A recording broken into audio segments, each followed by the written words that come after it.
नमस्कार।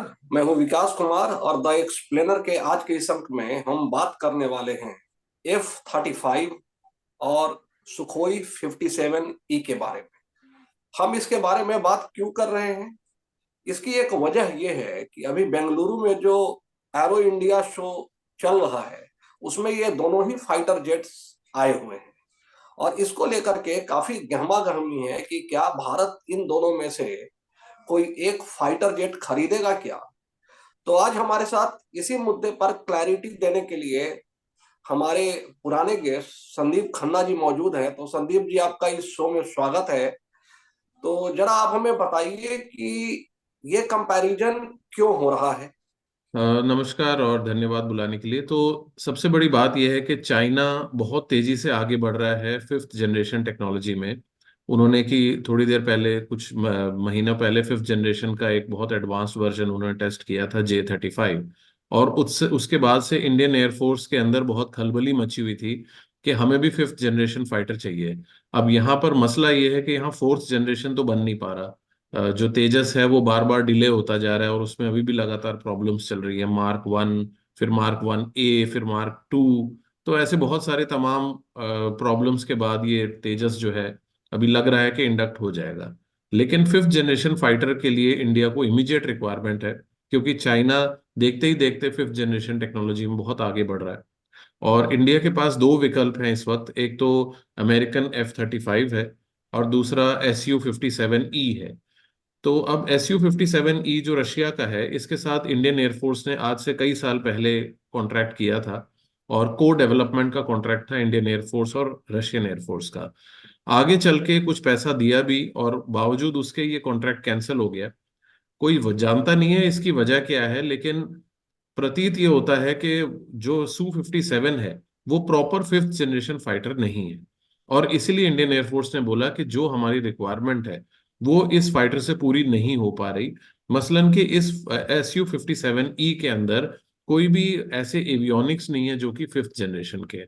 इसका जो एयरफ्रेम है और इसके जो इंजन्स हैं वो तो हायर फिफ्थ ग्रेड के हैं, लेकिन जो अंदर के एवियोनिक्स हैं वो फिफ्थ जनरेशन के नहीं है। अब मैं आपको F-35 का एग्जांपल बताता हूँ कि F-35 के अंदर नियरली रोबोटिक प्लेन है वो।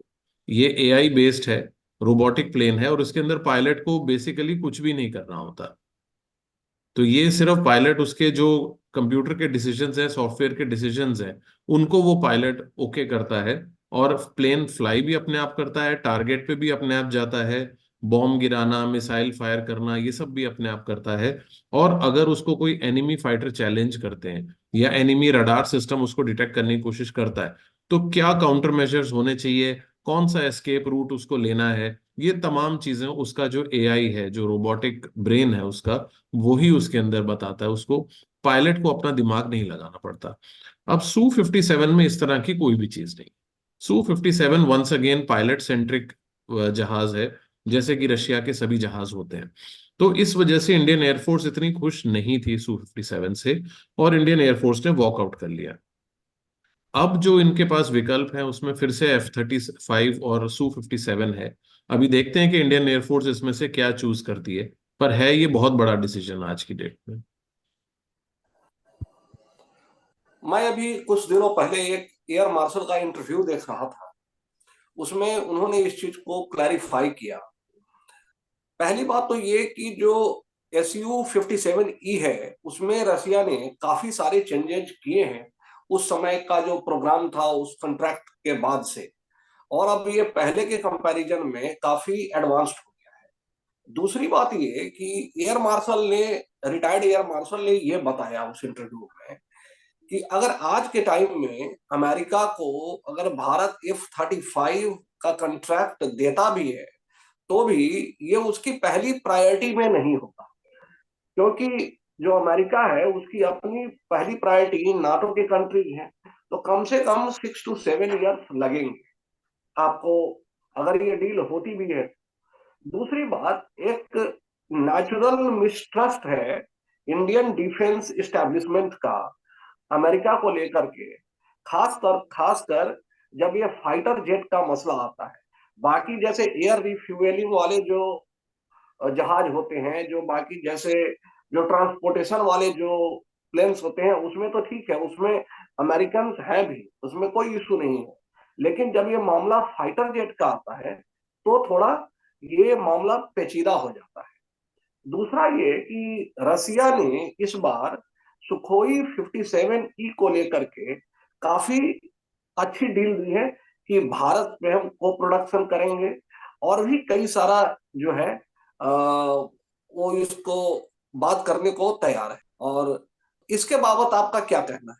देखिए, सबसे पहले तो जो अमेरिका से फाइटर जेट लेने की बात आपने कही कि विश्वास की कमी है, उसके पीछे भी एक कारण है।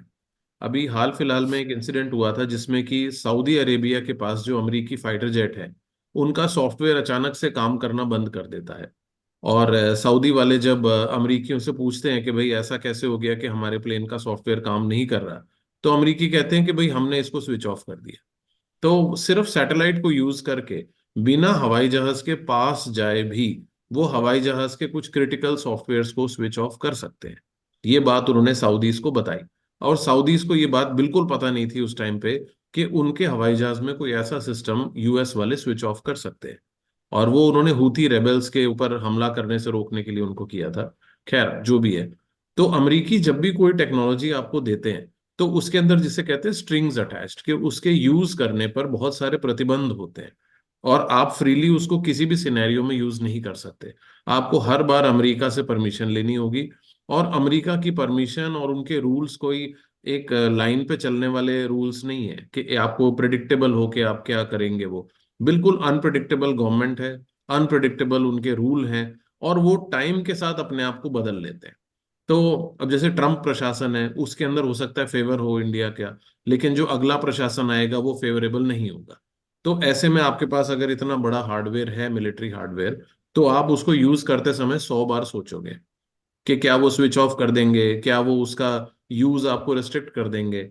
और दूसरी सबसे बड़ी बात यह है कि जैसे जैसे हवाई जहाज को अपग्रेड चाहिए, नए मिसाइल चाहिए, तो वैसे वैसे उनकी कॉस्ट जैकअप होती रहती है।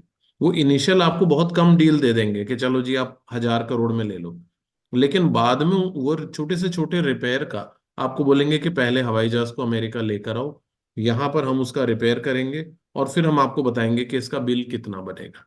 तो हो सकता है कि हवाई जहाज के रिपेयर की कॉस्ट उसके खरीदने की कॉस्ट से भी ज्यादा हो जाए। तो ये बहुत बड़े बड़े इश्यूज अमेरिका के हार्डवेयर के साथ हैं। अब मसलन अपैची हेलीकॉप्टर इंडिया ने लिया था आर्मी और एयरफोर्स के लिए। सिर्फ 6 अपैची हेलीकॉप्टर डिलीवर किए बोइंग ने, उसके बाद रोक दिए। उन्होंने कहा कि भाई हम किसी और प्रोजेक्ट में बिजी हैं।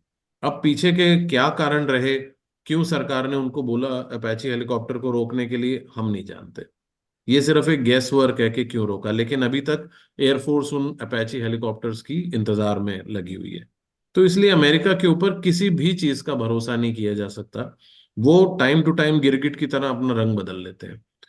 अब रही बात रशिया के Su-57 की, तो Su-57 से एयरफोर्स ने वॉकआउट किया। उसके बाद रशियन एयरफोर्स ने उसके ऊपर काफी काम किया, लेकिन फिर भी Su-57 का वो लेवल नहीं है जो F-35 का है। ये दुनिया के सभी एयरक्राफ्ट एक्सपर्ट आपको ये बता देंगे कि F-35 और Su-57 में जमीन आसमान का फर्क है। और सबसे बड़ा क्रिटिकल इशू इंडिया के लिए यह है कि चाइना को भी यही हवाई जहाज ऑफर किया जा रहा है। अभी रिसेंटली जुहाई एयर शो हुआ था चाइना में, उसके अंदर Su-57 को डिस्प्ले किया गया, फ्लाई किया गया, और चाइना को भी यही चीज ऑफर करी जा रही है। तो अब चाइना इंडिया का एडवर्सरी है। ऐसे में आप चाइना के बराबर की टेक्नोलॉजी रख के क्या कर लोगे? आप उसका मुकाबला नहीं कर सकते, क्योंकि वो नंबर्स बहुत ज्यादा ले आएगा। आप अगर सिमिलर सुखोई की बात करते हो, तो इंडिया के पास Su-30 है, चाइना के पास भी Su-30 है, हमारे पास Su-30 है 270, उनके पास है 450। तो अगर आप सिमिलर टेक्नोलॉजी चाइना के साथ रखते हो, तो वो नंबर्स में आपको बीट कर देते हैं। तो इसलिए इंडिया को एक क्वालिटेटिव एडवांटेज चाहिए, जो कि Su-57 फिलहाल तो नहीं देता। आगे चल के अगर कुछ हो जाए तो कह नहीं सकते उसमें। ओके, तो ऐसे में भारत के सामने अगर सपोज करो कि ये ना तो Su-57 के लिए ऑप्ट करता है और ना ही F-35 के लिए ऑप्ट करता है, क्योंकि F-35 तो मुझे नहीं लगता है कि, जितना मैंने रिसर्च किया है उसके बेसिस पर, ये भले ही मीडिया में एक शिगुफा चल रहा हो, लेकिन इंडियन डिफेंस इस्टेब्लिशमेंट इसको कभी भी ऑप्ट करेगा आपको। तो ऐसे में समाधान क्या बचता है? नहीं, मेरे हिसाब से F-35 ही ऑप्ट करेगा इंडियन डिफेंस। और उसका कारण है कि हमारे पास इसराइल का सपोर्ट है। अब मान लीजिए कि अमेरिका आपको कुछ रिपेयर का सामान देने से या मिसाइल अपग्रेड करने से यदि आपको कुछ अटकलें लगाता है, तो आपके पास इसराइल का ऑप्शन है। इसराइल एक बहुत अच्छा इंडिया का फ्रेंड है। और इसराइल पिछले 10-12 साल से F-35 को यूज भी कर रहा है और उसने कॉम्बैट में उसको इस्तेमाल किया है। तो इसराइल एक बहुत बड़ा हमारे लिए सपोर्ट है। और इसराइल ने खुद ही F-35 को रिपेयर किया है, मेंटेन किया है, अपग्रेड किया है। तो हमारे पास एक बेस्ट ऑल्टरनेट तो यही है कि F-35 लेकर इसराइल का भी इसके अंदर सपोर्ट हमें लेना चाहिए, जिससे कि हमारा कुछ हद तक रिस्क जो है मिटिगेट हो सके। बाकी तो देखिए, डिप्लोमेटिक रिलेशन कंट्रीज को मैनेज करने ही पड़ते हैं। आगे चल के अमेरिका से डिप्लोमेसी में आप कैसे जीतेंगे, कैसे नेगोशिएट करेंगे, ये तो आपके डिप्लोमेट्स की एबिलिटी के ऊपर है। आज भी मोदी साहब गए हैं यूएस और नेगोशिएट करने की कोशिश कर रहे हैं। तो इसी तरह का एफर्ट इंडियन गवर्नमेंट को हमेशा करना है।